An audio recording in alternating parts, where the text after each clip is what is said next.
Hello everyone, welcome to Commerce Made Easier. Today in lecture of business studies, we will start a new chapter that is Principles of Management यानी कि प्रबंध के सिद्धांत। पिछले chapter में हमने देखा था कि जो साइंस होती है वो क्या होती है और मैनेजमेंट साइंस कैसे होती है। तो इसी चैप्टर में हम थोड़ा सा प्रिंसिपल्स को स्टडी करने से पहले जानेंगे कि प्रिंसिपल्स क्या होते हैं। Management is a science and based upon the principles. प्रबंध एक विज्ञान है और सिद्धांतों पर आधारित है। ये हमें पहले से ही पता है, लास्ट चैप्टर में हमने इसको डिटेल में स्टडी किया था। Then what is principle? सिद्धांत किसे कहते हैं? A principle is a broad and general guidelines that is based upon the principles experiments study cause and effect relationship and is universally applicable. तो जो प्रिंसिपल होते हैं वो ब्रॉड यानी कि विस्तृत और सामान्य दिशा निर्देश होते हैं, गाइडलाइंस होती हैं, that is based upon the experiments, जो कि एक्सपेरिमेंट्स पर आधारित होती हैं। Study cause and effect relationship, और एक कॉज एंड इफेक्ट रिलेशनशिप, कारण और उसका प्रभाव, कोई भी चीज़ होती है वो क्यों होती है, उसका क्या असर होता है, तो इस तरह से उसको स्टडी किया जाता है साइंस में। तो प्रिंसिपल्स जो होते हैं वो कॉज एंड इफेक्ट रिलेशनशिप को स्टडी करते हैं and is universally applicable. Universally applicable यानी कि वो हर जगह समान रूप से लागू होते हैं। सभी सिद्धांत जो हमने पहले भी पढ़ा है लास्ट चैप्टर में कि किस तरह से वो यूनिवर्सली एप्लीकेबल होते हैं साइंस के प्रिंसिपल्स। तो प्रिंसिपल जो होता है एक सिंपल तरीके से अगर हम उसे कहें तो एक these are the general statements और truths that are universally applicable. हर जगह वो समान रूप से लागू होते हैं, उनमें कोई भी बदलाव किए बिना हम उसे एज इट इज़ अपने जो है उसमें यूज़ कर सकते हैं। Meaning of principles of management, तो प्रबंध के जो प्रिंसिपल्स हैं वो क्या होते हैं? Managerial principles are broad and general guidelines for decision making और एक्ट। प्रबंध के सिद्धांत विस्तृत एवं सामान्य दिशा निर्देश होते हैं जो निर्णय लेने में या कार्य करने में सहायक होते हैं। तो प्रबंध के जो मैनेजर होता है किसी ऑर्गेनाइजेशन का, तो उसे बहुत सारे काम करने होते हैं। तो वो जो प्रिंसिपल्स ऑफ मैनेजमेंट होते हैं, जो गाइडलाइंस होती हैं, जनरल गाइडलाइंस, उनको ध्यान में रखते हुए वो काम करता है। तो उसको डिसीजन मेकिंग यानी कि निर्णय लेने में किस कंडीशन में हमें क्या करना चाहिए, नहीं करना चाहिए, उसको डिसीजन मेकिंग में जो है हेल्प करते हैं। उसको गाइडलाइंस की तरह से वो यूज़ कर सकता है। और एक्ट यानी कि कार्य करने के लिए भी हम प्रिंसिपल्स को ध्यान में रखते हैं। तो जैसे सिद्धांत होते हैं प्रबंध के, उसके हिसाब से ही हम अपने काम को के लिए प्लानिंग करते हैं, उसको किस तरह से हमें काम को आगे लेके जाना है। Then characteristics of principles of management, तो प्रबंध के सिद्धांतों की जो विशेषताएं हैं वो क्या हैं? They are flexible as they deal with the human beings and needs to be applied creatively. तो ये लोचशील होते हैं क्योंकि ये मनुष्यों से संबंधित हैं तथा रचनात्मकता के साथ प्रयोग किए जाते हैं। इसका मतलब ये हुआ, जैसे नॉर्मल साइंस के प्रिंसिपल्स होते हैं, कोई भी सब्जेक्ट होता है आपका, फिजिक्स है, केमिस्ट्री है, तो उसके जो जो प्रिंसिपल्स होते हैं वो रिजिड होते हैं, वो चेंज नहीं होते। तो जो प्रिंसिपल्स ऑफ मैनेजमेंट होते हैं ये फ्लेक्सिबल होते हैं क्योंकि ये उसके जो प्रिंसिपल्स बने हुए हैं ये किसी लैब में नहीं बनाए गए हैं, ये हमारे एक्सपेरिमेंट्स के ऊपर जो कि हमने एक्चुअल ह्यूमन बींग्स के ऊपर किए हुए हैं उस पर आधारित होते हैं। क्योंकि ह्यूमन बींग का नेचर डिफरेंट हो सकता है, हर व्यक्ति का स्वभाव अलग हो सकता है, उसकी नॉलेज, एक्सपीरियंस सब कुछ अलग हो सकता है। तो उसके हिसाब से हम जो है अपने प्रिंसिपल्स में थोड़े बहुत मॉडिफिकेशन कर सकता है मैनेजर, और उसके हिसाब से वो सिचुएशन के अकॉर्डिंग अपने प्रिंसिपल्स को यूज़ कर सकता है, अप्लाई कर सकता है। और रचनात्मकता, यही क्रिएटिविटी होती है कि हमारी जो वो आर्ट हमने पढ़ा था कि how management is an art. तो जो प्रिंसिपल्स हैं, जो रूल्स हैं, उनको क्रिएटिवली कब, कहाँ, किस सिद्धांत का प्रयोग करना है, कैसे करना है, कितना करना है, तो ये एक रचनात्मकता है। तो मैनेजर जो होता है क्रिएटिवली ये सारे प्रिंसिपल्स को सिचुएशन पे अप्लाई करता है। तो जिस हिसाब से उसको जो आवश्यकता होती है वो उसको इस्तेमाल कर सकता है। तो इस तरीके से मैनेजमेंट के जो प्रिंसिपल्स होते हैं वो क्या होते हैं? फ्लेक्सिबल होते हैं, ना कि रिजिड जैसे कि बाकी साइंस के प्रिंसिपल्स होते हैं। तो नेक्स्ट जो उसकी कैरेक्टरिस्टिक्स है प्रिंसिपल ऑफ मैनेजमेंट की, दे आर यूनिवर्सल। ये सार्वभौमिक होते हैं यानी कि हर जगह इनको समान रूप से लागू किया जा सकता है। तो इसमें कोई भी चेंज नहीं होता है। तो यूनिवर्सली एप्लीकेबल होते हैं, चाहे सरकारी संगठन हो, चाहे प्राइवेट हो, चाहे इंडियन हो, चाहे फॉरेन कंपनी की कंट्री हो, कि कंट्री की कंपनी हो, कुछ भी हो, तो ये समान रूप से हर जगह लागू किए जा सकते हैं। दीज आर जनरल गाइडलाइंस, तो प्रिंसिपल्स क्या होते हैं? These are the general statements और guidelines that helps the person in working और decision making. They are based upon the experiments and past experience. जो मैनेजमेंट के प्रिंसिपल्स बनाए जाते हैं वो हम किसी क्लोज लैब के अंदर नहीं बनाए जा सकते। जैसे आप स्कूल में देखते हैं फिजिक्स केमिस्ट्री की लेबॉर्टरीज होती है, वहाँ पर हम कुछ केमिकल्स के साथ या कुछ इक्विपमेंट के साथ एक्सपेरिमेंट्स करते हैं और उनके जो जो कैलकुलेशंस वगैरह की जाती हैं वो लगभग सब बच्चों की सेम आती हैं, थोड़ा अप्रॉक्सीमेटली इक्वल होती हैं। लेकिन जो मैनेजमेंट के प्रिंसिपल्स होते हैं ये किसी या एक्सपेरिमेंट्स जो होते हैं ये किसी बंद लैब में नहीं किए जा सकते हैं। तो ये रियल लाइफ सिचुएशन जो होती है, एक्चुअल जो एनवायरनमेंट होता है जहाँ पर व्यक्ति रहता है, काम करता है, उसी दौरान जो है इन एक्सपेरिमेंट्स को किया गया है। और अपने जो पास्ट एक्सपीरियंसेस हैं, जो हमारे मैनेजर्स हैं, जो हमारे बॉस हैं या हमारे जो बिजनेसमैन हैं, उन्होंने अपने पुराने एक्सपीरियंसेस के आधार पर इन प्रिंसिपल्स को डेवलप किया है। तो ये प्रयोगों और अनुभवों पर आधारित होते हैं। तो उसके बाद है हमारा next topic, that is significance of principles of management. तो कैरेक्टरिस्टिक्स में देखा हमने कि वो क्या होते हैं। प्रिंसिपल जो होते हैं उनका कैरेक्टरिस्टिक्स सेम ही रहता है, चाहे हम मैनेजमेंट में अप्लाई करें, हम किसी और फील्ड में अप्लाई करें। उनका जो बेसिक जो कैरेक्टरिस्टिक्स होती है प्रिंसिपल की, वो कभी चेंज नहीं होती है, थोड़ा बहुत मॉडिफिकेशन उनमें हो जाता है। Then significance of principles of management, प्रबंध के सिद्धांतों का महत्व क्या होता है, क्यों वो हमारे बिजनेस में ज़रूरी होते हैं। क्या ऐसा नहीं हो सकता कि हम उसे अप्लाई ही ना करें, बिना अप्लाई किए हुए भी क्या हम बिजनेस में अपने उसको चला नहीं सकते अच्छे से। लेकिन इसका कुछ महत्व होता होगा तभी हम इसका प्रयोग अपने व्यवसाय में करते हैं। तो क्या महत्व होता है बिजनेस के प्रिंसिपल्स का हमारे मैनेजमेंट के, जो हम अप्लाई करते हैं। They help the manager in achieving the aim of organisation, ये प्रबंधक को उद्देश्य प्राप्ति में सहायक होते हैं। यानी कि कोई भी काम बिजनेस में जो किया जाता है उसका एक टारगेट होता है या उसका एक ऑब्जेक्टिव होता है। किसी बिना मतलब के कोई काम बिजनेस में नहीं किया जाता। तो जो भी उद्देश्य हमारा होता है, जो भी लक्ष्य होता है, तो मैनेजर जो होता है, प्लानिंग करता है, जो भी काम करता है, वो उस लक्ष्य को पाने के लिए किया जाता है। तो जो प्रिंसिपल्स हैं, अगर हम उन्हें सही तरीके से अप्लाई करते हैं तो हम अपने टारगेट्स को आसानी से अचीव कर सकते हैं।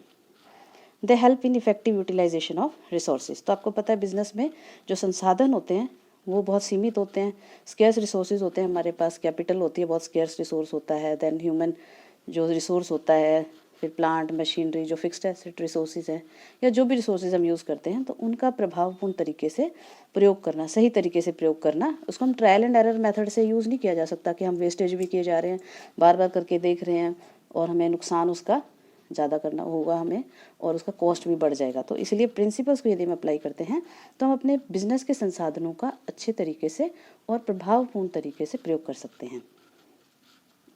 The next importance is they help in meeting the changing environment of the business.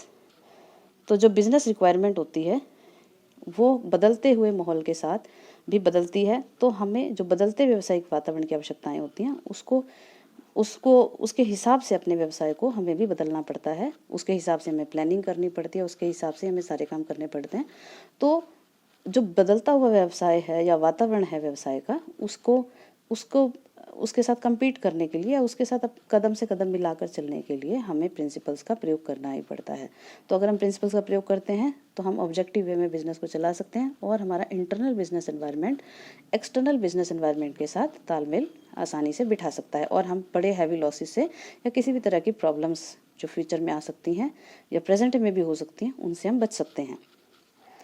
They help the manager in decision making. तो जो बिजनेसमैन होता है या मैनेजर होता है वो प्रिंसिपल्स को ध्यान में रखते हुए ही कोई फैसले लेता है, डिसीजन लेता है अपने बिजनेस से रिलेटेड। तो अगर वो प्रिंसिपल्स को ध्यान में रखते हुए लेता है तो उसे हेल्प मिलती है, क्योंकि ये गाइडलाइंस होती हैं जिसके आधार पर वो अपने फैसले कर सकता है। बिजनेस में जो भी उसे करना है उसके आधार पर वो अपने डिसीजन करेगा। Then it helps in the management training education and research. तो हमने पढ़ा था पिछले चैप्टर में कि मैनेजमेंट एज अ प्रोफेशन। तो मैनेजमेंट जो आजकल एक प्रोफेशन का रूप ले रहा है धीरे धीरे, तो उसका अपना एक सब्जेक्ट मटेरियल है, एक थ्योरी है जिसको पढ़ा जाता है। उसके बाद उससे डिग्री मिलती है, MBA या BBA जो भी हम करते हैं। तो उस प्रिंसिपल्स वगैरह जो हैं ये हमें थ्योरेटिकली पढ़ाए जाते हैं, तो जिससे कि हम एक अच्छे मैनेजर बन सकें, एक अच्छी साइंटिफिक वे में हम अपने बिजनेस को जो है चला सकें। तो ये मैनेजमेंट की जो ट्रेनिंग की जाती है, दी जाती है, तो प्रबंधकीय प्रशिक्षण, शिक्षण और अनुसंधान में हेल्पफुल होता है। तो जब हम एजुकेशन देते हैं IIMs वगैरह में, या जो प्रोफेशनल इंस्टीट्यूट्स होते हैं मैनेजमेंट के, और रिसर्च के लिए जो मैनेजमेंट या बिजनेस में रिसर्च भी होती है आगे फ्यूचर के लिए की जाती है, तो उन सबको जो है ये हेल्पफुल होता है। इन प्रिंसिपल्स के आधार मानकर ही हम सारे जो है रिसर्च, एजुकेशन या ट्रेनिंग का काम करते हैं, जिससे कि एक अच्छी ट्रेनिंग हम अपने मैनेजर्स को दे सकते हैं और वो साइंटिफिक वे में और ऑब्जेक्टिव मैनर में, यानी कि बिना किसी भेदभाव के, हाँ, वो अपने बिजनेस को आसानी से चला सकते हैं। नेक्स्ट हमारा टॉपिक है, हमने प्रिंसिपल अभी डिस्कस किए थे कि प्रिंसिपल्स ऑफ मैनेजमेंट क्या होते हैं और इनकी इंपॉर्टेंस हमारे बिजनेस में क्या होती है। तो अब हम डिस्कस करेंगे वो लोग, उन लोगों के बारे में जिन्होंने इन प्रिंसिपल्स को बनाया। तो इसमें सबसे पहले जो नाम लिया जाता है वो होता है हेनरी फ्यूल का। तो he was born in 1841 and 1925 में तक वो रहे, and he was a French management theorist. तो वो जो मैनेजमेंट थ्योरिस्ट थे, फ्रांस के रहने वाले थे।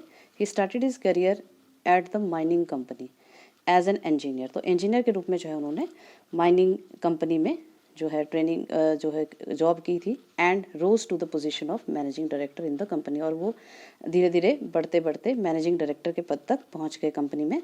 ही is also known as the father of general management. तो जो हम प्रिंसिपल्स अब पढ़ेंगे, या जो सामान्य प्रिंसिपल्स जो उसने बनाए हैं, तो उसको जो मैनेजमेंट के सिद्धांतों का जनक भी कहा जाता है, फादर कहा जाता है।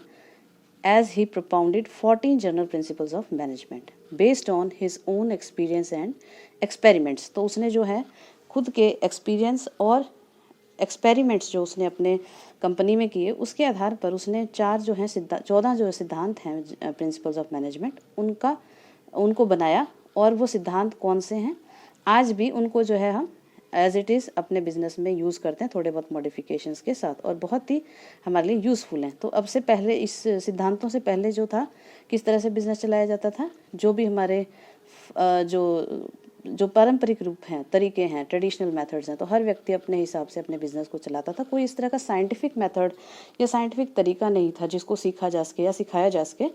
तो ऐसा कहा जाता था कि मैनेजर्स आर बॉर्न।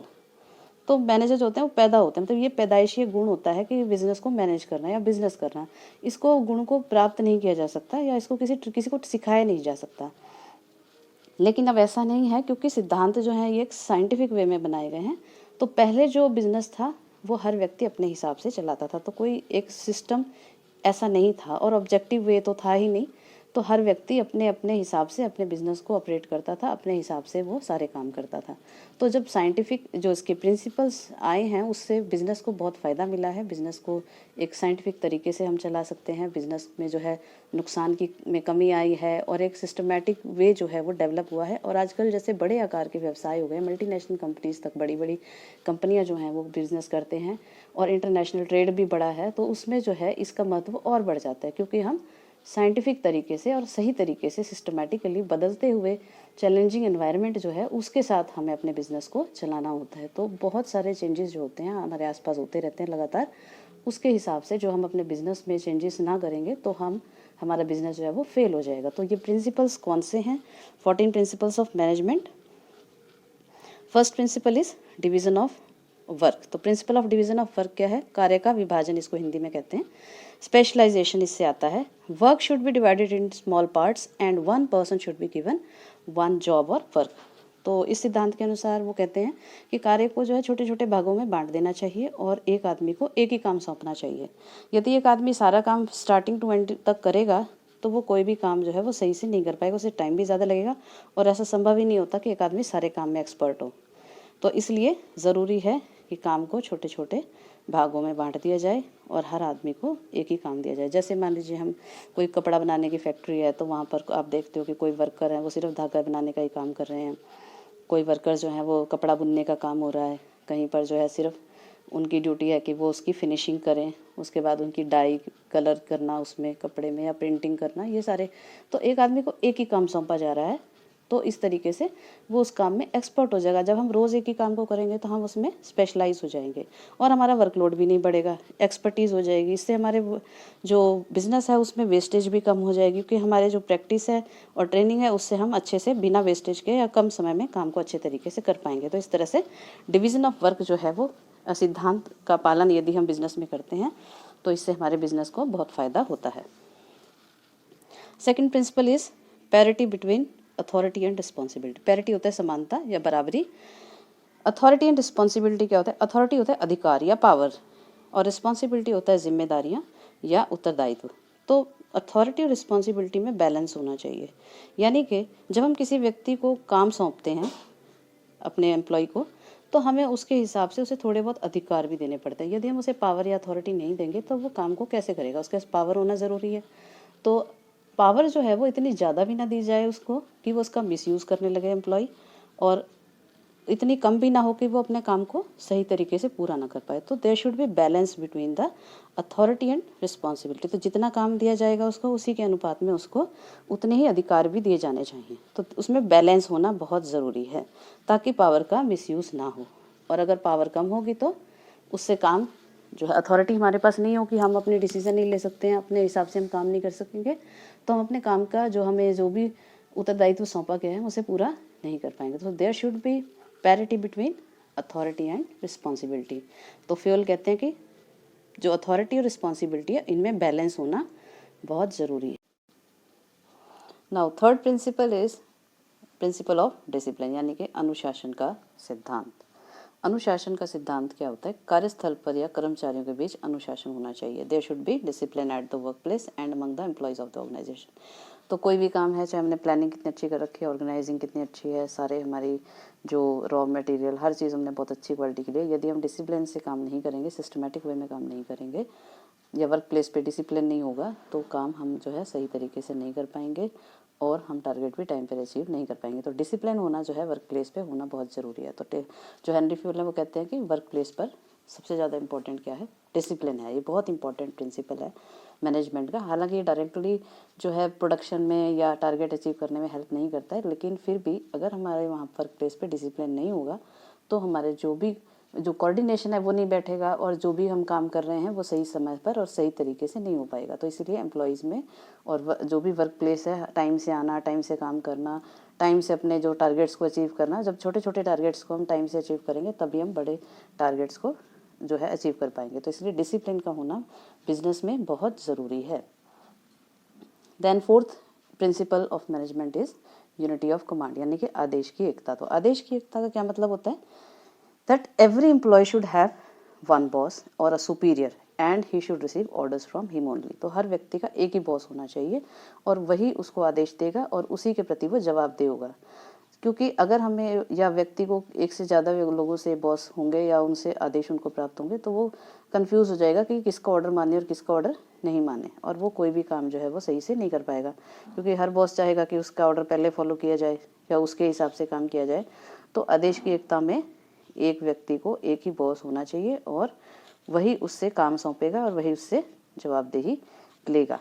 तो उसी के प्रति वो जो एम्प्लॉई है जवाबदेह होगा। तो यूनिटी ऑफ कमांड का लागू होना बहुत आवश्यक है फ्योर के हिसाब से, क्योंकि ताकि कन्फ्यूज़न जो है वो एम्प्लॉयज़ के बीच में ना पैदा हो। देन यूनिटी ऑफ डायरेक्शन, अगला प्रिंसिपल है हमारा निर्देशन की एकता। डायरेक्शन हमने पढ़ा था कि फंक्शन है मैनेजमेंट का। तो जो भी यूनिट्स हैं, all the units of an organisation should move towards the same objective, यानी कि सेम डायरेक्शन में मूव होना चाहिए। तो जैसे कि बिजनेस में अलग अलग डिपार्टमेंट्स होते हैं, production department, marketing department, sales department, research and development department.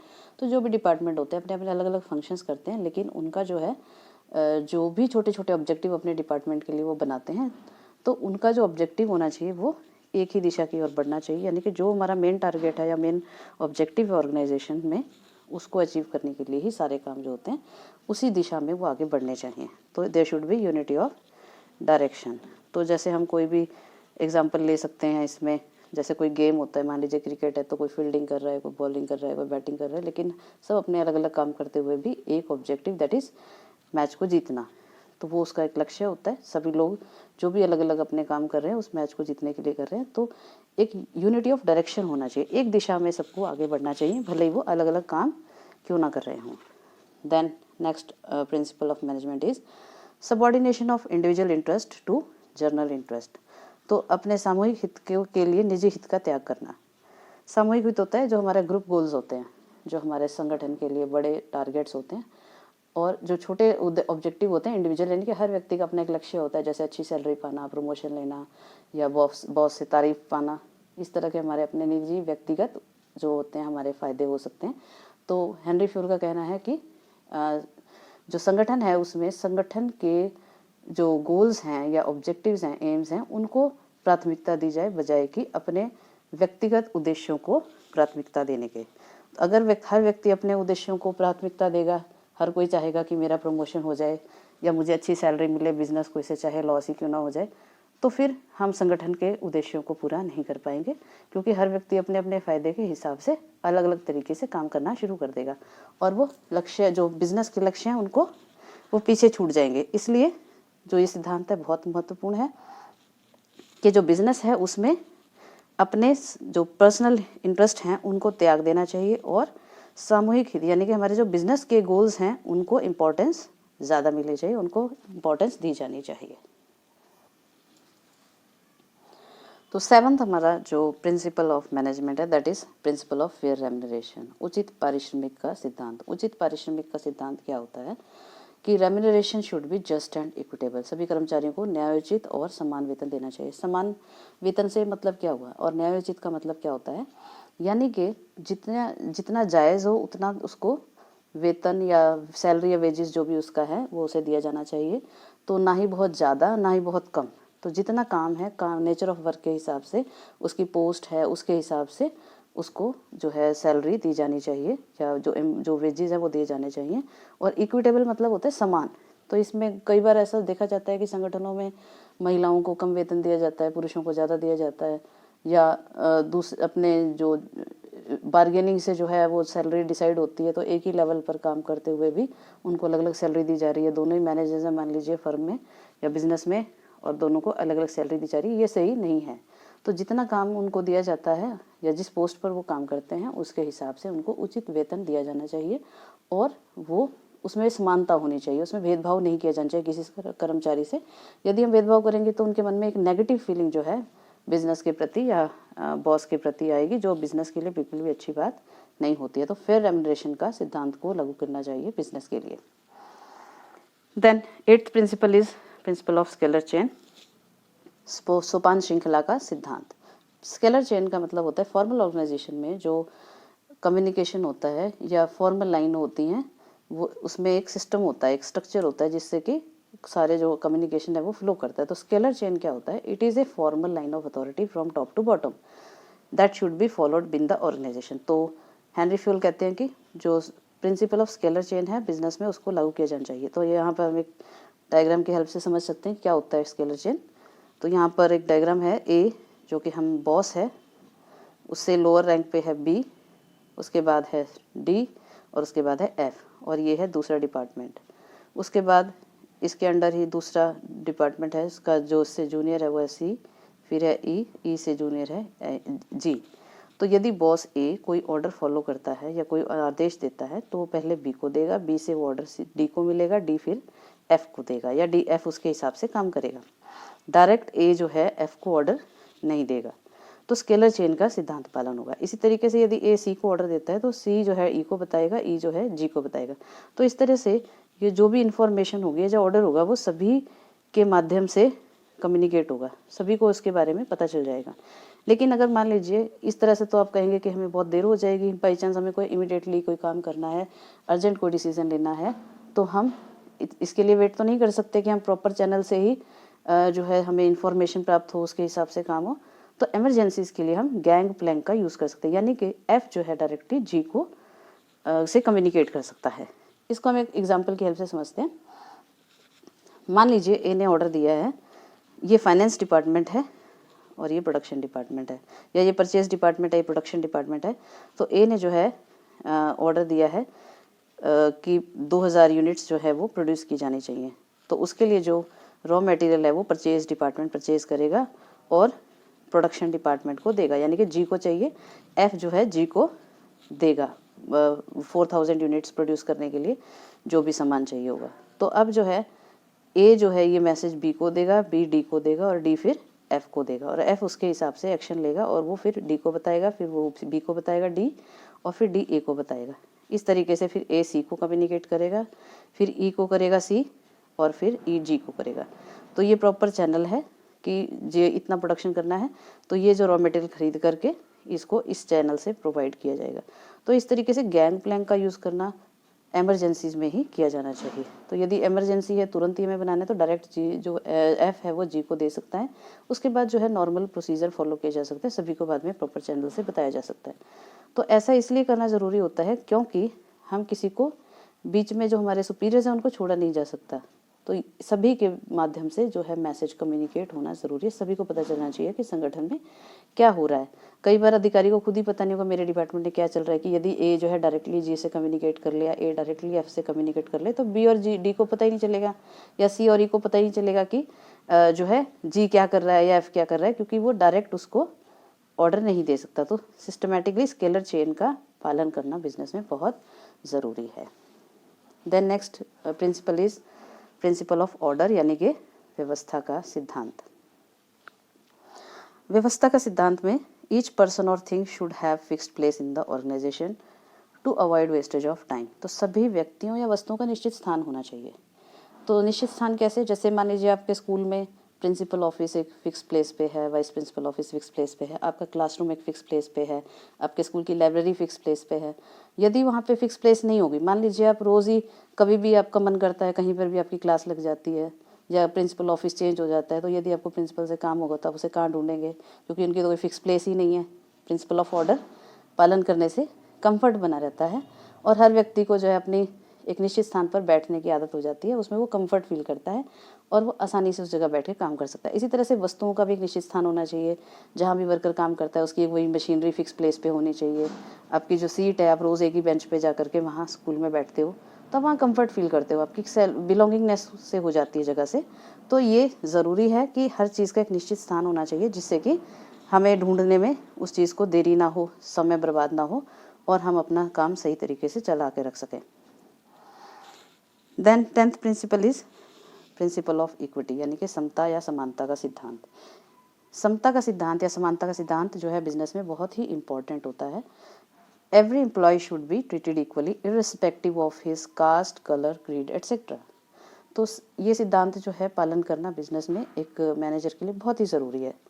तो ये सिद्धांत कहता है कि हर कर्मचारी को इक्वली ट्रीट किया जाना चाहिए, यानी कि बराबरी से उनको ट्रीट करना चाहिए। उसमें कोई भेदभाव नहीं होना चाहिए कि अपनी जाति के आधार पर, धर्म के आधार पर, भाषा के आधार पर या किसी और प्रकार से जो है हम किसी व्यक्ति को बहुत ज़्यादा इंपॉर्टेंस दें, अपने किसी अधीनस्थ को, एम्प्लॉय को ज़्यादा प्यार करें, दूसरे को कम करें, उसको इम्पोर्टेंस ना दें, उसकी बात ना सुने।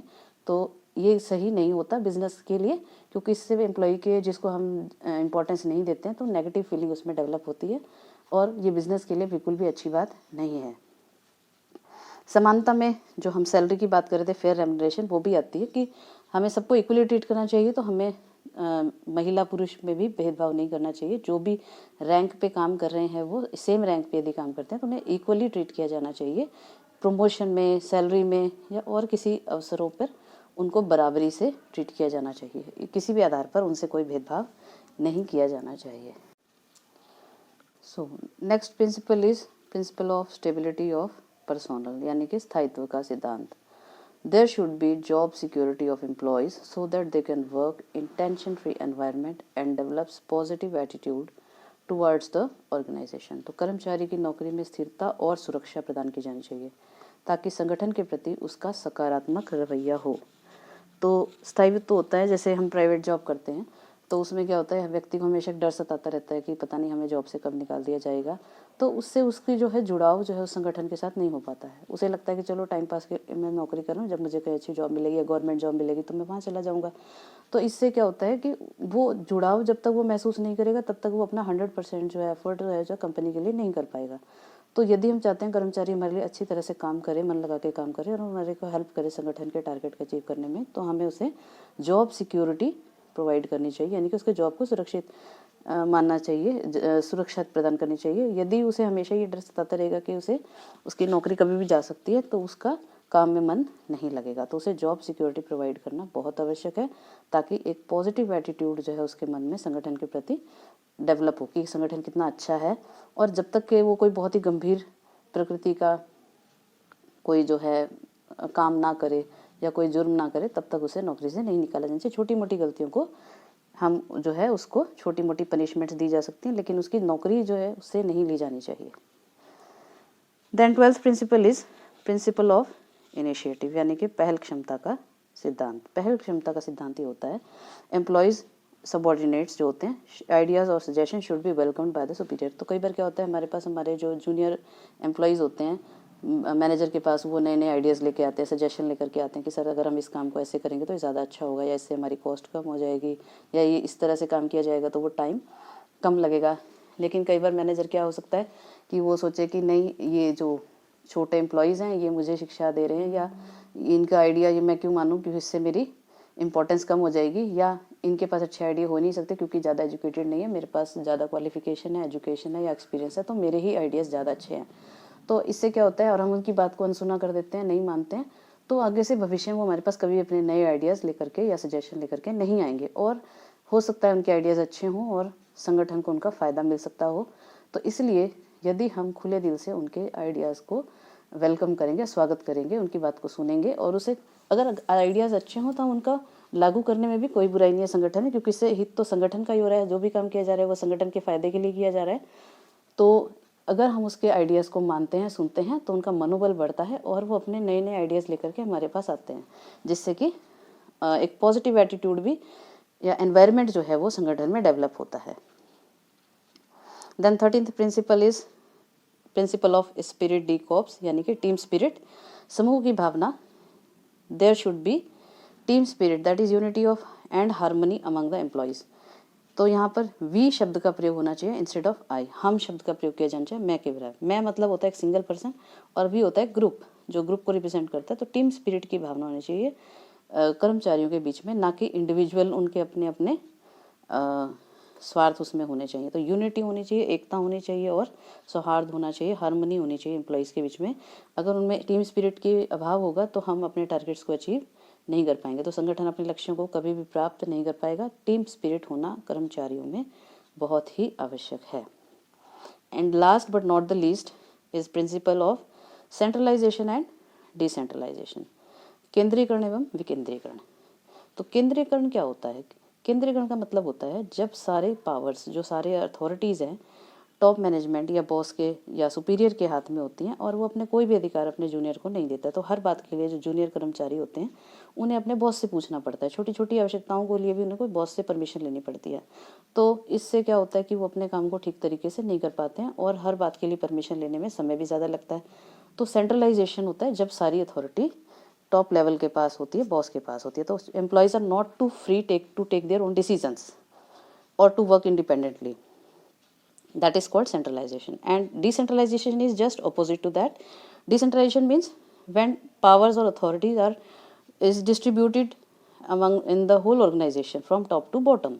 तो पूरे संगठन में टॉप टू बॉटम सभी को, अंत तक, आखिरी स्तर तक सभी को थोड़ी थोड़ी पावर्स उनके काम के अनुसार दे दी जाती हैं, और हर आदमी जो है अपनी पावर का इस्तेमाल करते हुए काम इंडिपेंडेंटली कर सकता है। उसे हर बात के लिए, छोटी बड़ी बात के लिए बॉस से पूछने की आवश्यकता नहीं है। तो कोई इंपॉर्टेंट बात है जो उसी का वो जो है उससे उसी के लिए वो जो है अपने बॉस को या जो अपने सुपीरियर है उससे कांटेक्ट करेगा, अदरवाइज वो अपनी स्वतंत्रता पूर्वक अपने सारे काम को आसानी से कर पाएगा।